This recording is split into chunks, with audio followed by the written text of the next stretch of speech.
Okay, give me a second. Just setting this up.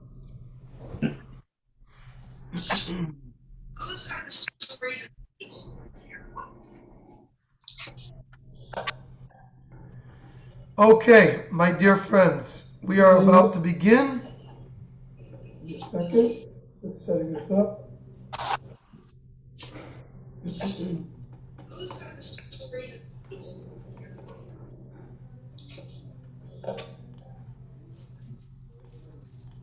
All right. Okay, my dear friends, welcome Isaac, Malka, Millie, Diana, Michael, and Stacy, and all those that are watching live. We're starting a new book this week, and this book is called A Jewish Guide to the Mysterious.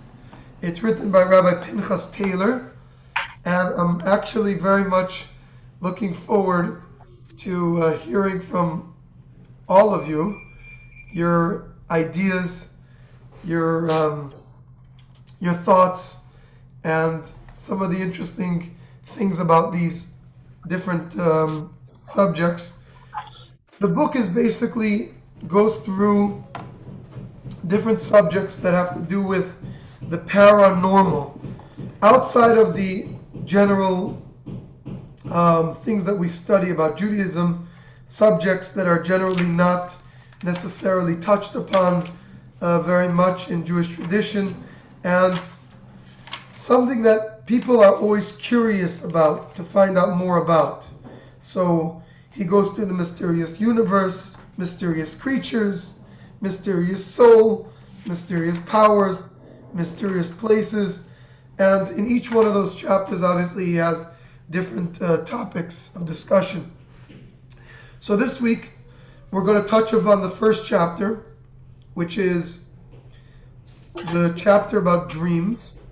This is the mysterious universe.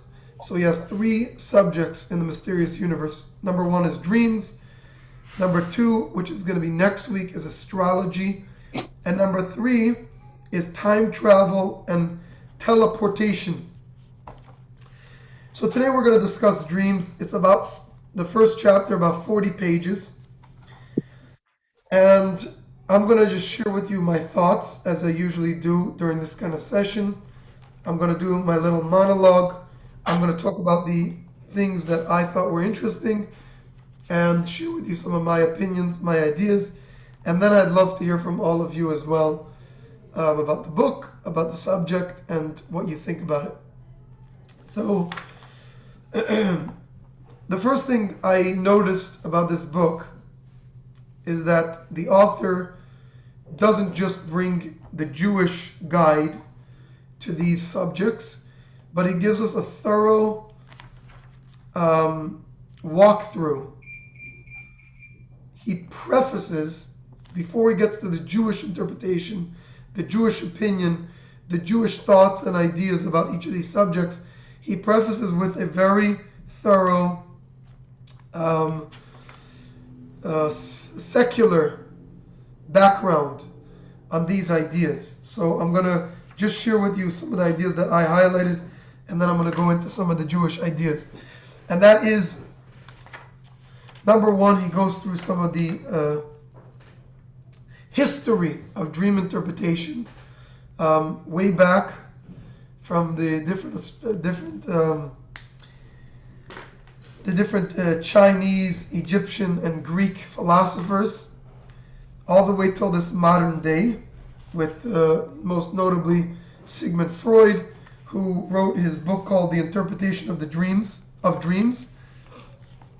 He also talks about the idea, just in general, the need for people to broaden their mind through a dream. Like sometimes you'll tell somebody, I'm not sure about that, I have to sleep over it. Why do you have to sleep over it? Because sometimes when you sleep, you get this additional gateway to intuition. It also adds in creativity, and he shares this very interesting story about Abraham Lincoln, where Abraham Lincoln got this premonition through a dream that he had, how he describes to his wife how in his dream he walks downstairs into the east room of the White House to find a covered corpse surrounded by soldiers, with mourners gazing at the body and weeping. He asks the members of the crowd about the identity of the corpse. This is in his dream. And the answer was, the president, he was killed by an assassin. And Lincoln said that he could no longer sleep that night, and he had been strangely annoyed by it ever since. And only a few days later, of course, he's assassinated at the movie theater. There's also this idea of common dreams and their meanings. I thought something very interesting also about, he brings down the American psychologist Calvin Hall, where he develops the idea that dreams bring out, they mirror the inner self. So it's not necessarily exact, but the self-image could be understood in some way through the dreams that he has, right? Although there's no set theory of the meaning and function of dreams, there does seem to be a basic consensus that certain emotional themes are reflected in common dreams. And he goes through the different dreams that a person has, and based on that, he can tell you the type of themes that a person is going through. Okay, so that was all just the common secular understanding and knowledge of dreams. But then he goes through the Jewish idea of dreams. And I'm just going to read you a few different points that I marked down in my book. So first he says something interesting about dreams in the Torah, that dreams are mentioned 48 times in the book of Genesis and 7 times throughout the rest of the books of Moses. And he says the Talmud says that there were 48 prophets and 7 prophetesses. And he kind of connects the idea of dreams with prophecy. The other thing that I wanted to mention was that there are 2 ways, besides for fasting, which he mentions, there are 2 ways that a person could ameliorate the dreams. And I thought that was interesting. One of them is through the process called a tovat chalom, which means you tell your dream in front of 3 friends, and there's a special prayer that's mentioned. And the other way is that during the holidays, when the priests, by the priestly blessing, by Birchat Kohanim, Jews in the prayer book, we read this special prayer about dreams. And I wanted to share with you a short video, just a very short video, about how this man by the name of Edmund Safra he came by the Rebbe, and he told the Rebbe that he was having bad dreams. And the Rebbe told him that he should have in mind, by Birkat Kohanim, he should have in mind to get rid of this dreams. I'm just going to share with you this quick video, which I think was quite interesting. Give me a second, I'm going to share the sound with you. Edmund Safra was a very big Jewish philanthropist who was later killed, actually. I think he was killed, or I don't know exactly what happened to him. I need to find out. But he came by the Rebbe in 1992. And let's go back, actually.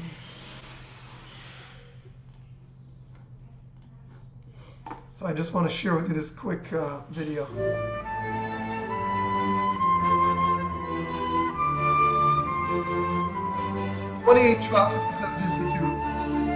בשורות טובות.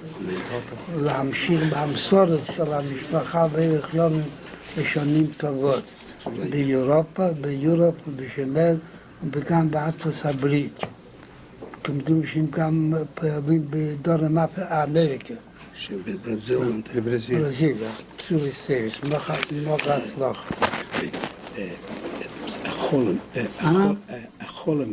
החלום badas them, a chalom that they had 2 months ago, badas Mr. Safra. Na gut, aber diese haben in Sinnen, den Jonte, was sagen, den Schriebe. Okay. Yeah, have good news. Okay, we're going to stop there.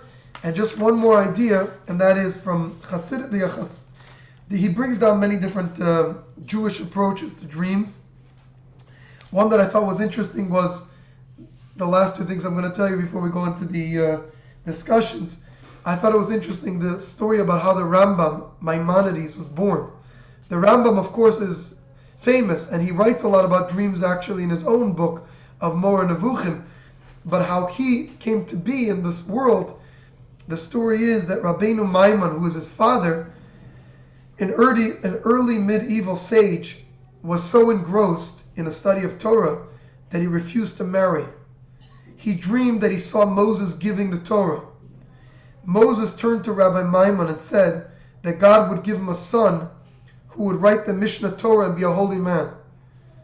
During the course of the dream, he was instructed to go to nearby Cordoba, Spain, and take as his wife the daughter of the butcher there. After this recurring dream, he finally did so, and his wife, who he married, later gave birth to the Rambam, Maimonides. I thought that was a very interesting story. And finally, the Hasidic perspective of dreams, which I'm going to share with you, is Kabbalistically, there are dreams. You see this kind of as a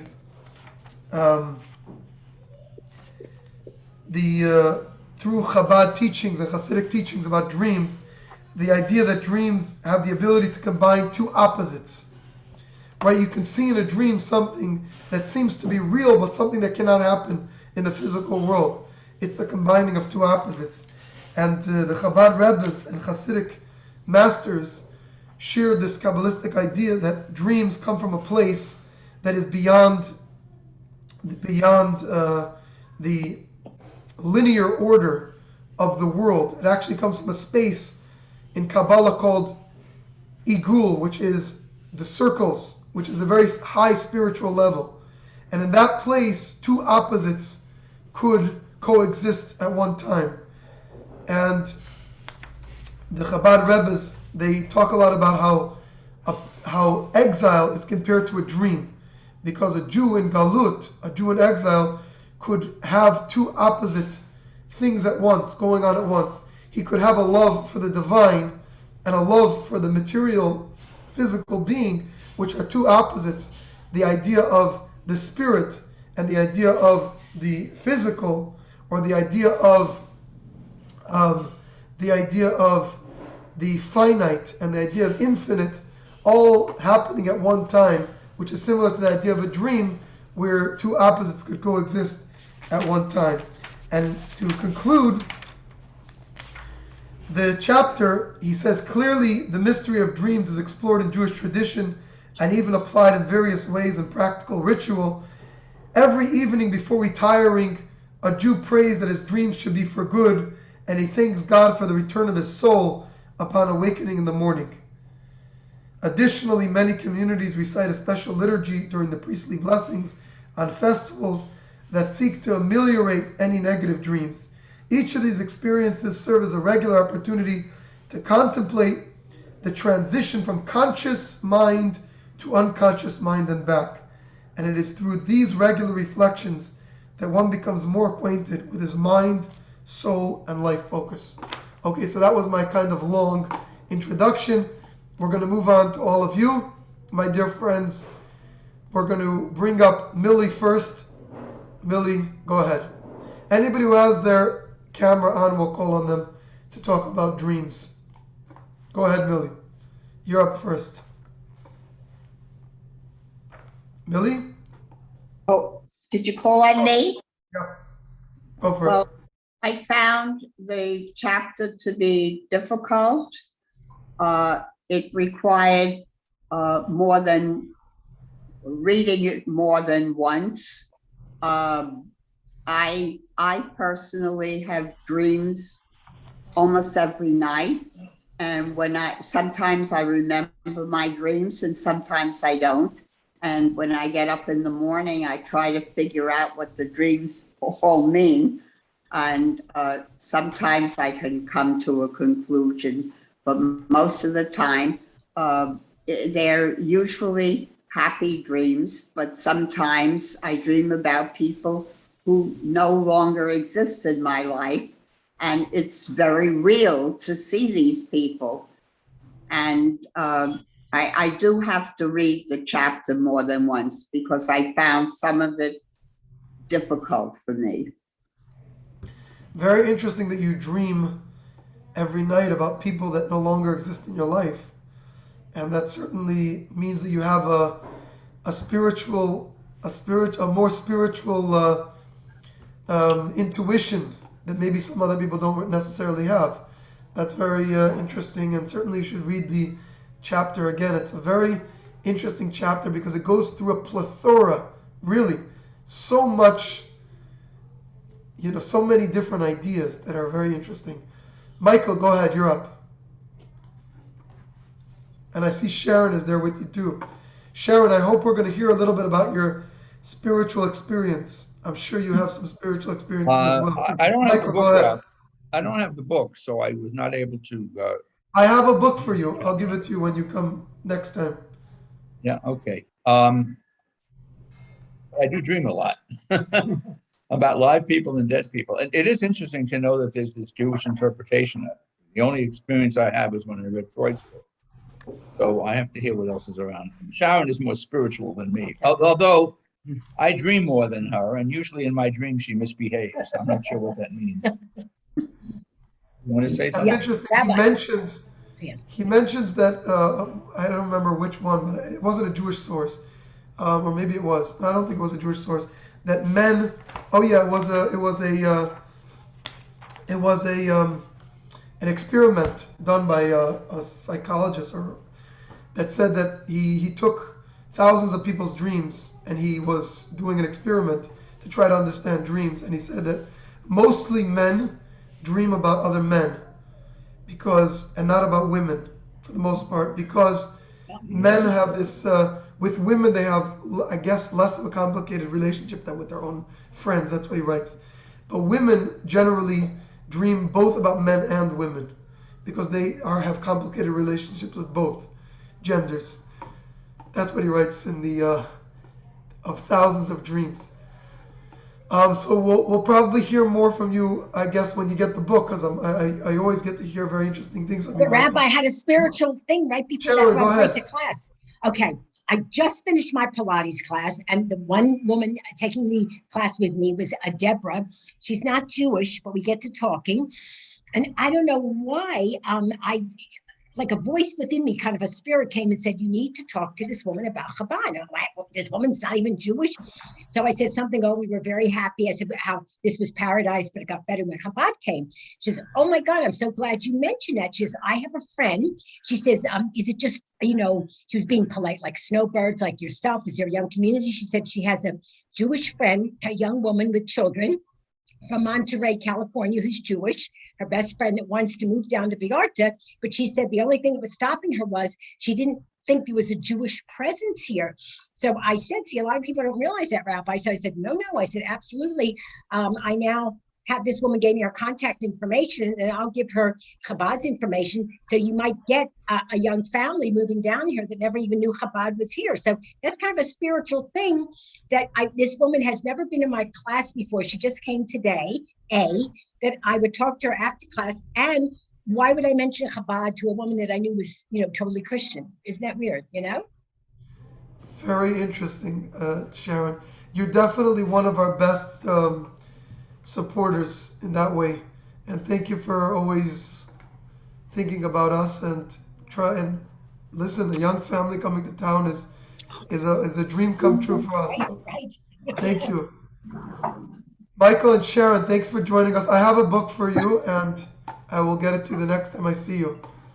Isaac, go ahead. You're up next. Yeah. Okay. Well, now I realize I really needed some English Isaac, education. we missed you in Puerto Vallarta. I love the picture of the Rebbe behind you. Okay. Yeah, like I said, I now realize I'm missing English education here. I have to use dictionary a lot. He really did a lot of research. You can see that. And I kind of followed him through it as well. Molly's right. It's a lot of reading. It's a little complicated for me. I was educated in a different language, and some words I just didn't know what they mean. But it was very, very interesting. I like some area more than others, but I read about dreams a lot from some other books, and I liked it. I think it's more people should read things like that because it really gives you a lot of insight. Michael will like it when he'll read it. I a little bit understand what he wants to see in the book. One thing I read, it's on page 37. I highlight a lot of stuff what I like. I usually highlight.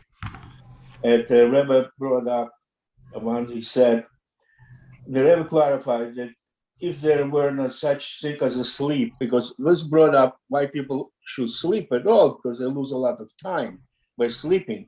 That if there would be difference between, it wouldn't be difference between today and tomorrow, and no chance to renew ourselves and start fresh. I just highlighted that as well. It's very interesting. Yeah, It gives the ability, sleep gives the ability to renew ourselves and start afresh. The fact that we have to sleep allows us the possibility that tomorrow will be better, giving us a window for hope and growth. Yes, beautiful. I yeah, like that and as well. I think at the end of this chapter, it was a very interesting conclusion. It's actually not in conclusion, but it's kind of. I'm looking forward to see what else he writes. I read everything, dedication to his book, and how many other people read it and refer to him. He Very did interesting. The incredible work. next chapter is very long as well, so make sure you start reading it. It's about It took the me next 2 days to chapter. read it. Took me 2 days to read this one. So It's like 80 pages, the next chapter, but the next chapter is on astrology. But there are some more wild subjects that are coming up our way, so stay tuned. Malka, you're up next. So I've not read. I've picked the book up. I don't have the book. I picked it up from the table there and tried to read it on Shabbos a little bit. Was very difficult to get into. Yeah. And the thing is, you need time also to read the gift book and short chapters that, I need to take time, really put it in my calendar to read it. And that's as far as this book is concerned. I really have not picked it up. Rabbi, if you have a copy, I'll be there tomorrow. I'm going to order a few more now But so that I could, if anybody else needs one, I'm going to order a few more. while I'm here, and then when I get home, I can order it online because I don't want to schlep it to Philadelphia. I have enough to take. But No what problem. I wanted to say about dream in general is to dream, you have to sleep. You have to go to sleep. Unfortunately, I don't like to go to sleep. I sleep very little. I don't have time to go to sleep. And I've actually was going to talk to my doctor, I have a concierge doctor about it, to say to him, I rarely remember that I'm dreaming anymore. Is something wrong with my brain? Because normal person dreams. I don't remember because I honestly don't sleep a lot. I think you need to get to a deep sleep or whatever before you wake up or whenever dreams appear. I did used to dream a lot. So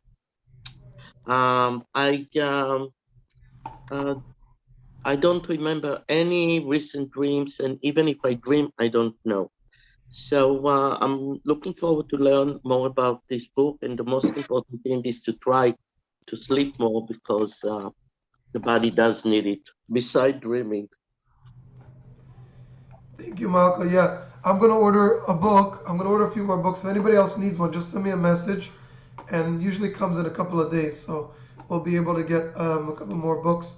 I just wanted to know if Stacy, Diana, or Jeremy wanted to share something. Just either open your video or just open up your mic and just start talking, and we'll we'll give you the floor. This is Diana. Diana, go for it, Diana. Yeah, hi, everybody. I'm sorry I'm having a little technical problem and I couldn't get my video to work, but I did get the book. I ordered it from Amazon and it came, as you said, in a couple of days. And I did read the chapter and also found it to be very interesting.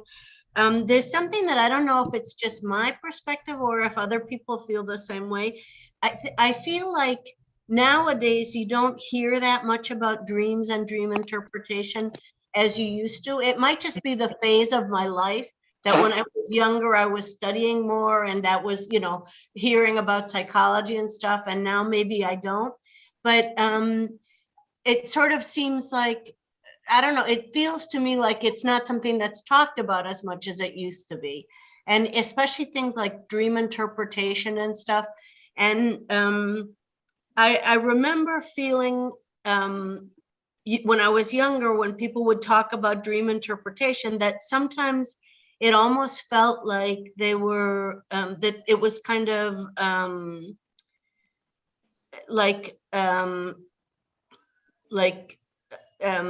they were like abusing the interpretations, like people would try and tell you something based on your dream, but you couldn't really know if it was true or not. So it could be more complicated than just like sort of assuming that the dream was just whatever, like sorry. No, go ahead. No, just that that some dream interpreters maybe were shysters or something and not really that legitimate. And so it led to this whole feeling that you couldn't really trust them, and you couldn't really trust the interpretation of a dream. That's interesting that you say that. I'm sure that that's true, but I think that what he's showing in the book is that the truth is that there are still many people that feel that way, but what he's trying to bring out in the book, I think, is that really there is a very serious source for books, for dreams, and for interpretation of dreams, and that it really could be a real thing. Obviously, in today's day and age, it's a little bit harder we're not as in tune with spirituality, with the metaphysical, like human beings used to. So we're farther away from that, and I think that that's true, Diana, what you're saying. Mm-hmm. Thank you for joining us again, Diana. And it sounds like Diana was able to order the book online. Jeremy, I think you wanted to share something. Jeremy, go ahead. I didn't know just a second. Thought I was muted, but here's the thing. We are constantly dreaming, even if we don't remember them, and it constantly affects our psychological balance in life. That dreams have a way of helping you sort things out or pointing out things that maybe you need to focus on. It's really important to allow yourself to dream. I feel bad about Malka because it's healthy to dream and healthy to try to interpret it, even if you get it wrong. Sometimes you interpret something wrong and a day later you realize, oh, it's just the opposite. So the function of dreams is very valuable. It has its own inner truths, and it has its own value. I never heard this thing about dreaming about men and women. I dream mostly about women, and and sometimes they're real, and sometimes they're in my life, and then I often don't dream about other people. It's just me and the dream and whatever its effect. Like last night, I had a dream that I just had surgery, and I had a dream that by some miracle, I woke up and the pain was gone, and I didn't have to do any more physical therapy. And of course, and then I woke up from it and I thought, oh, I felt around and I thought, oh, maybe it's true. But it had a very telling effect that I knew that I certainly must get through this pain so I could be a normal person again if I ever was. So Jeremy, that's beautiful. Thank you for sharing that. And your dreams should certainly come true, like they say, you know? Dreams should come true. Thank you for sharing that. Very beautiful. I just want to say thank you to all of you for all of your comments and insights. And God willing, next week we're going to continue at 10:30 on Tuesday with the next chapter, which give yourself some time to read it. It's quite a long chapter. It's about astrology. There's a lot of details in there, zodiacs and other things. I know Sharon knows about this kind of stuff, but most people are not necessarily knowledgeable about these kind of different things. So give yourself some time to read the chapter, and I'd love to hear what you have to say about it next week, God willing. Tomorrow we're going to have a class in Jewish mysticism at 10:30. It's going to be in person at Chabad. We'll see you all, God willing. Be in touch. Have a great day. All the best.